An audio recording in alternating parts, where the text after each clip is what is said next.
With the Midnight Walk, we set out to put people in this giant miniature clay world.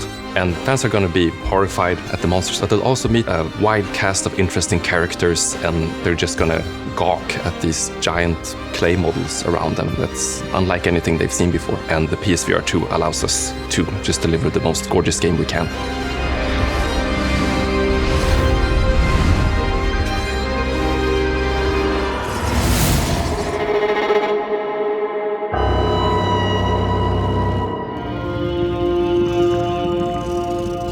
The Midnight Walk is a horror adventure where you play as the Burnt One, and you wake up in this dark fairy tale world created out of clay, and you very quickly meet Potboy, a little clay figurine.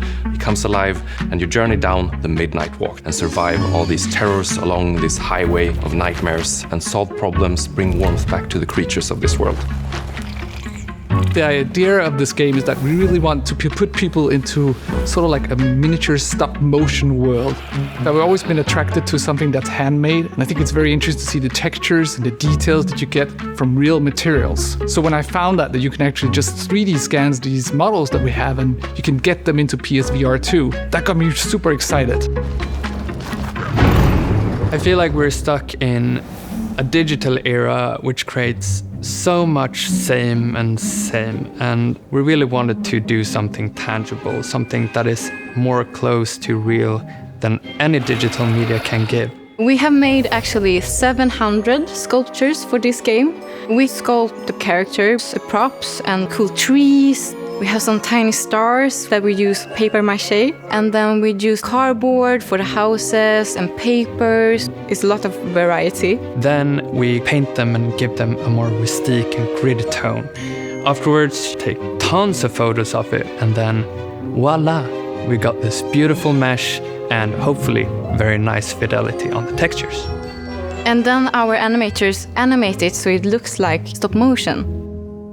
We have the real models in front of us. We want to make sure that they look as detailed as possible in the game. And 4K HDR really provides that. When you're an artist, you really want to push the boundaries of that, and you want to put as much art in there and make it look as vivid and as interesting as possible. We really want the player to see every little fingerprint of our clay models, every little detail, happy mistake. We just want the best possible fidelity.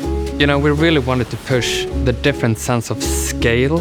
We got all these different sizes that we need to scan. We got these tiny, tiny props, and then we got life-sized objects like a violin or a typewriter. And that was a great challenge for us.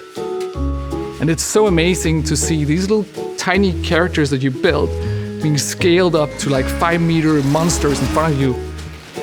It's almost like a childhood dream to be scaled down and walk around inside these models that you thought about and you created. When I first put my headset on and I saw all this thing comes to life, it was just an amazing experience, because you see the clay figurine become a big giant in this terrifying but wonderful world. Some of the creatures are really scary, so I get really frightened. But it's such a nice experience. It's just really amazing, actually. We've got so many worlds and so many things to share with you that we've created, and the best way to get like close and personal with these things are through PlayStation VR2.